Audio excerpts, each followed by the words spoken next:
Selamat siang. Wow. Ramai banget ya Fir ya? Betul Jer, rame banget. Dari ujung kanan hingga ujung kiri rame banget Jer. Betul banget. Kalau misalnya dilihat-lihat ini udah ada 7.000 orang nih kayaknya. Jelas dong, jelas. Nah untuk menyapa mereka nih, aku pengen pantun dulu kali ya. Boleh gak Fir? Boleh dong, boleh banget ya. Jer.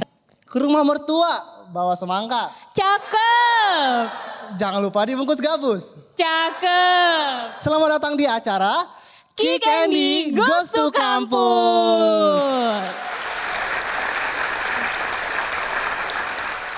Suatu kehormatan bagi kita nih Jer untuk bisa membuka acara yang sangat luar biasa ini, Kick Andy Goes to Kampus. Terima kasih Kick Andy karena udah hadir di Universitas Prasetya Mulia. Oke, jadi kalau boleh tahu nih Fir, tema dari sesi kali ini apa tuh? Wah, tema hari ini sangat luar biasa Jer. Apa tuh? Spill dong. Temanya adalah Impact Maker. Langsung saja, mari kita sambut Bang Andi Afnoya. Baik, terima kasih Jericho, Firna. Apa kabar semua? Kita muda? Kita muda? Kita muda?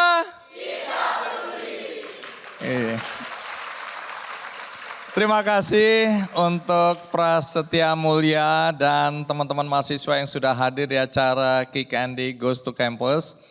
Jadi ini adalah episode kedua Kick Andy di Prasetya Mulia. Jadi kita berikan aplaus yang meriah untuk Prasetya Mulia. Teman-teman baik yang ada di kampus ini maupun teman-teman yang ada di rumah masing-masing atau dimanapun yang sedang menonton acara ini. Ada kegundahan ya saya dan teman-teman ketika melihat bahwa banyak sekali anak muda di Indonesia yang orientasinya dalam kehidupan itu lebih kepada materi. Sukses itu diukur dari seberapa kaya aku, seberapa banyak uang yang aku miliki. Itulah ukuran sukses. Hari ini aku dan narasumber ingin melihat perspektif lain dalam kehidupan. Kita semua harus kaya, kita semua harus punya uang, kita semua harus sejahtera. Tetapi justru dengan uang, dengan kekayaan, dengan kesejahteraan kita, kita harus berdampak. Jadi jangan sampai kemudian uang adalah tujuan. Uang hanya sebagai alat untuk membuat kita bisa berdampak. Dan kalau kita berdampak, kita akan bahagia. Ya, ada yang bilang kita akan kaya, ya masih orientasinya materi ya. Enggak apa-apa, enggak ada yang salah ya. Artinya kita semua harus sukses dalam kegiatan apapun yang kita lakukan. Tapi kita harus tahu bahwa materi itu tidak identik dengan kebahagiaan. Tapi kalau nggak punya duit, nggak bahagia. Baik, hari ini tadi sudah disebutkan oleh MC ya, kita akan bicara mengenai impact makers. Jadi bagaimana kita menjadi sosok yang berdampak dalam kehidupan. Ingat, hidup itu hanya satu kali teman-teman. Karena itu hidup kita harus berarti. Ya. Nah, hari ini kita akan bicara mengenai kehidupan yang berarti dengan kehadiran 3 narasumber tamu kita yang istimewa. Kita panggil yang cewek dulu. Veronica Kolendam. Veronica dari YCAP Foundation. Diikuti oleh Billy Boon, founders yang on top. Lalu ada Arto Biantoro, gambaran brand. Ya, 3 sahabat mentor ini adalah yang selama ini menjadi figur yang selalu kalau mereka hadir itu identik dengan dampak, impact yang mereka berikan. Billy Boon, founder dari Yang On Top. Kemudian sekarang dia juga adalah BOD dari? Di venture capital lah. Yang punya duit. Jadi harus baik-baik ya. Ya boleh tepuk tangan, begitu duit langsung tepuk tangan lagi. Aduh ini harus kaya ya tadi ya. Iya. Jadi kalau mau memulai bisnis, nggak punya uang tapi punya ide yang kalian yakini bahwa ide ini akan sukses, inilah orangnya. Ya, baik. Kemudian yang kedua, wanita cantik jelita yang selama ini memang dikenal karena memiliki banyak kegiatan yang tujuan akhirnya adalah bagaimana memberikan dampak kepada masyarakat melalui YCAP. Cerita sedikit, YCAP ini sudah umur berapa tahun, kemudian YCAP ini apa? Waduh, kalau ngomong YCAP umur Foundation. ketahuan nih. Ketahuan udah. Ini sebelum Masehi atau sesudah? Jadi YCAP kebetulan tahun ini kita perak 25 tahun. 25 tahun. Kayaknya Pengabdian tanpa henti dan masih relevan. Kayaknya YCAP lebih tua dari yang hadir di sini ya. Tapi itu membawa bahagia, betul banget. Tapi membawa juga learning, pembelajaran ya dalam hidup gimana berbuat baik di Indonesia Raya. Nggak gampang. Walaupun ada duit ya. Maksudnya duitnya ada. Duitnya ada, ya. Ini kalimat harus dicatat ya teman-teman. Kalau memang hati kalian ada calling itu panggilan yang kuat untuk aku harus hidup dan berdampak. Ini kan pertanyaan, aku hidup untuk apa? Tuhan, kenapa aku ada? Pernah nggak kalian bertanya seperti itu? Enggak, itu memang aku ada ya ada aja. Kenapa harus ditanya-tanya gitu ya? Aku harus tanya ke orang tua aku, kenapa aku dibuat gitu ya? Bukan. Kita harus bertanya, Tuhan, kenapa aku ada? Tuhan, apa sebenarnya peranku dalam kehidupan? Jadi kalian jangan mengalir begitu aja, aku hidup ya, sudah hidup aja. Jangan. Coba nanti jawab pertanyaan, Tuhan, kenapa aku ada? Tuhan, apa peranku dalam kehidupan ini? Nah, itu nanti akan ada jawabannya ketika 3 sosok ideologku ini akan berbicara. Jadi YCAP itu YCAP Foundation dulu didirikan untuk? Ya, kita banyak di pemberdayaan masyarakat yang di ekonomi bawah tentunya.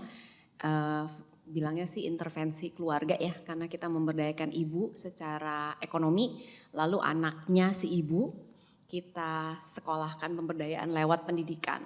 Jadi itu integrasi dari sebuah intervensi yang membawa mereka keluar dari generational poverty, yang kita bawa perjalanannya sih jelas kalau buat kita karena impact measurementnya juga jelas, keterukuran dari dampak keluar dari kemiskinan kota ya. Jadi $2 per kapita income, ini standarnya World Bank, kita bawa ke 6, kita bawa ke 8. Ketika mereka bisa sampai ke 8 artinya membawa mereka keluar dari kemiskinan kota masuk kepada aspiring middle class. Udah di ujung, di pintu masuk untuk masuk ke grup middle class. Nah itu tugasnya kita memberdayakan. Wow. Nanti lebih jauh dari itu ya teman-teman. Karena kalau bicara soal impact ya, apalagi social impact, Veronica Kolendam ini adalah 40 wanita yang paling powerful di dunia. Masuk ke situ. Iya. 40, nggak gampang karena kebanggaan Indonesia. Kemudian ada Arto Biantoro. Arto Biantoro dengan gambaran brand. Nah, cerita sedikit gambaran brand itu apa? Baik, gambaran brand itu adalah sebuah entitas yang fokus kepada pengembangan brand-brand lokal. Kami mulai tahun 2006 bergerak secara senyap untuk mendorong berbagai pihak, industri, model-model kewirausahaan untuk bisa tumbuh menjadi brand-brand lokal yang tangguh. Tahun 2018-19 kami bertambah besar lewat sayap-sayap organisasi, salah satunya adalah Indonesia Brand Activist Network. Itu adalah para penggerak-penggerak brand yang tersebar di 70 kota di seluruh Indonesia, dan kami bergerak untuk mendorong, mengadvokasi, membuat model-model bagaimana kewirausahaan, usaha mikro kecil menengah bisa tumbuh bersama-sama dengan masyarakat, pemerintah, dan semua sistem pentahelix yang ada di dalamnya. Wow ya, kita berikan plus. Dan yang on top ini boleh ceritakan apa, terus kemudian lahirnya kapan, tujuannya apa ini yang on top? Simple cepatnya adalah dulu saya orang karir ya, kuliah lulus kemudian tadi tuh pengen sukses. Sukses tuh apa? Kaya, karirnya sukses segala macam. Dan itu sah apa enggak untuk di umur kalian? Sah banget karena saya juga dulu kayak gitu ya. Nah terus kemudian kejebak nulis buku, disuruh nulis buku. Saya nulis buku, begitu bukunya diluncurkan ternyata saya terima sebuah email dari anak nggak mampu di Medan yang bilang terima kasih Mas Billy udah nulis buku, saya jadi tahu mesti ngapain. Nah disitulah saya ketemu yang namanya purpose hidup yang tadi Mas Andi bilang. Panggilan ya bahwa di situ saya renungin untuk pertama kali saya tahu kenapa saya dilahirkan di dunia ini. Ya, ini spiritual banget lah. Jadi waktu itu bisikannya adalah saya dilahirkan di dunia ini untuk lebih banyak berbagi. Sesimpel itu. Jadi saya tinggalin karir saya di korporasi waktu itu. Saya umur 29 udah jadi direktur. Tinggalin itu semua kemudian mulai Yang on Top. Karena Yang on Top itu adalah sebuah buku yang saya tulis. Di mana saya mikir yang oke, kalau mau lebih banyak berimpact gitu. Kayaknya saya gak bisa lagi kerja full time. Gitu ya sebagai seorang karyawan. Nah jadi lahirnya di tahun 2009. Tujuannya apa? Tujuannya pengen bikin anak-anak muda itu bisa sukses di usia muda lah. Jadi intinya saya nggak bilang harus jadi entrepreneur, saya nggak bilang harus tajir melintir, kaya raya segala macam. Tapi ujung-ujungnya adalah kita sukses itu adalah harus bisa berimpact gitu ya. Kalau tadi berimpact ujungnya apa? Ada Mas Andi bilang bahagia betul. Ada juga yang bilang kaya, itu adalah bonus sebenarnya. Jadi Yang on Top sekarang ini ada di majority-nya 95% I would say komunitas organisasi ini di mahasiswa. Jadi sekarang kita ada di 231 kota di Indonesia. 231 kota. Di sini disebutkan bahwa 40 kunci sukses di usia muda. Om Andi gitu kan. Jelajahi cara baru mendapatkan informasi. Download Metro TV Extend sekarang.